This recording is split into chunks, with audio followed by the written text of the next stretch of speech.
Hello and welcome to Jill Cameron Creations. Thanks for joining me today. Don't forget to hit subscribe so you don't miss a single video. Today we're going to be doing some Copic coloring on curly hair. We're going to do some Copic coloring today. So I'm going to be using the stamp set by Greeting Farm, and it's the Cool Couple. And this is the actual stamp set, it's not a digi from them. We're going to be coloring her hair mainly. We're going to color the rest of her, but we're going to focus on her hair.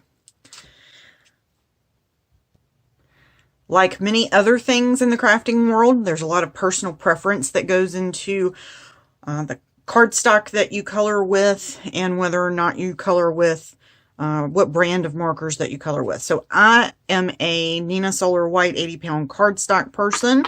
That is my personal preference for what I prefer to color on. Colors don't bleed on it, and I get a really good stamped image. I have a mix of sketch markers, which are the oval markers. They hold a little bit more ink in them. The tips are the same as the chow markers. The barrel on them are round. They hold less ink. That's the difference in them. They're the same length, but the barrels on them are, they're just round, hold a little bit less ink. There's fewer colors in the chow markers than there are in the sketch markers, but the tips on them are the same. You have your brush tip and you have a chisel tip, and you can also change those out to a one of the little teeny tiny little bullet nibs if you want to. On Copic markers, where the gray line is, that is the end that you have your super brush, which is your brush tip, and that's the end that we're going to be coloring with. I am using B66 and B63, and then I also have V15 and V17, and we're going to be coloring her hair purple, obviously, today. And you're saying, well, those are two really different colors, but they blend together and they make her hair look absolutely gorgeous. We'll also talk a little bit about coloring skin and how to do that, and then we'll color the rest of her up, and I'll show you a finished card and stuff too.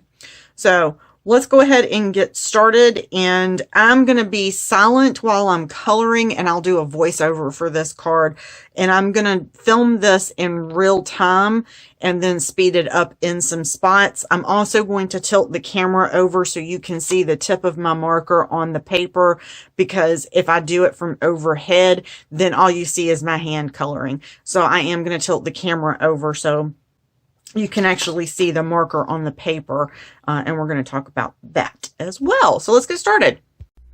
First, I stamped our image, and I used Maker Forte's Eclipse black ink. It dries super quick, and it does not smear. I absolutely love this ink. It's amazing. We are using B66 and B63 along with V17 and V15 as our colors. And one's a blue and one's that purple, and this is actually kind of the color palette I had my hair for almost a year, which is what inspired this. My hair's blonde again, but that's okay. I'm using the V17, which is the darker side of this, and it's going to have the depth that we need. It's going to provide that depth for our color. We are going to use teeny tiny little flicks for our color. The way that the hair is drawn for this particular stamp, it's in locks of hair. It's curly hair and it's in locks. So we want to keep the roundness of each of those individual locks by drawing in itty bitty teeny tiny little flicks from the outside edge of each individual row of hair, because that's basically what it is. And then we are going to fill in the middle part with our lighter colors. We're going to vary our length of our flicks just a little bit, not much, because we don't want a whole lot of darker color in the center of our flick. We want that to be really shiny, per se, with our lighter colors. I am leaving space in between my flicks with my V17 so that I can go in with my B66, because there's not a whole lot of difference in V and B when you hear it on a telephone, so I'm trying to enunciate very well for that. But with my B66, I'm going to go in between and fill in that area.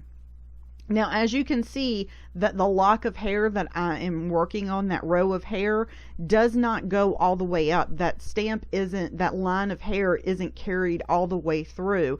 But I am going to continue my line of flicks all the way across the top of her head right there. And that is very easily done. You don't have to add anything special to it. You don't have to draw in a black line. Just carry those flicks all the way across the top of her hair. Here's the thing about doing this. Your flicks don't have to be super neat. By the time you are coloring all of this in and filling everything in, at the front of her hair, I'll actually show you, you can get pretty sloppy with this and it's still going to look really good.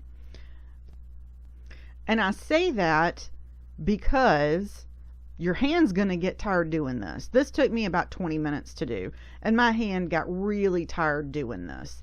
So fatigue is a real thing when you're Copic coloring, especially if you're somebody that grips a pen or a pencil super duper tight. I have to stop myself and remind myself to loosen my grip all the time. It does cause significant fatigue when you're Copic coloring. So if you're somebody that grips a pencil or a pen when you're writing super tight, when you're Copic coloring, it's going to cause you more fatigue. So remind yourself to loosen that grip. You're also going to have actually more control over your marker when you loosen that grip. Isn't that ironic? So just keep those couple things in mind as you're coloring. And see, I'm just putting this B66. I'm even skipping areas so that I have a variance in color here. And I'm also varying the length of these particular strokes as well. These little flicks, I'm varying the length of these, just like I varied a little bit the length of my darker purple V17 strokes. And what I'm going to do is I'm going to show you this. I'm not going to speed it up. I am going to play a little bit of music, and so you can watch the rest of this and see this and practice doing those little itty bitty teeny tiny little flicks, but I'm not going to speed the rest of the hair coloring up. I did only color this half of the hair, and then the finishing up the card, that part is sped up though. I did not worry about shading in any of the lines that are in the locks down there, because this hair coloring technique is so detailed to begin with, you wouldn't notice it anyway. Now, here's the other thing. You can also do this with any color you want to, whether it's brown, red, pink, purple, it doesn't matter. You can do this with any color, not just a wild purple color. I wanted to do purple because I really liked it, and I originally did this particular stamp for a video for the Greeting Farm a couple months back, and it's still up over on their website, on their YouTube channel. No matter what colors you want to use, make sure that you have two contrasting colors, so you have a light and a dark of each, and that way you'll have that color variation throughout the strand of hair there.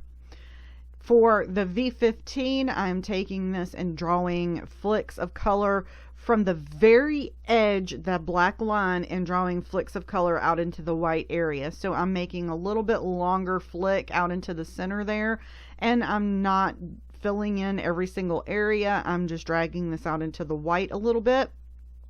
If there is white on the edge of that black line where I didn't get the V17 or the B66, I am filling that part in with the V15.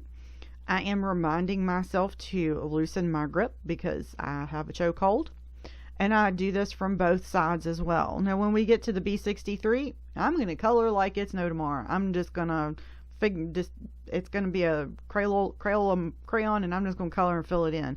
That actually is going to allow me to just blend everything together, and that's what gives us that amazing look where it's all blended and it just looks amazing. So watch this. This is just so cool.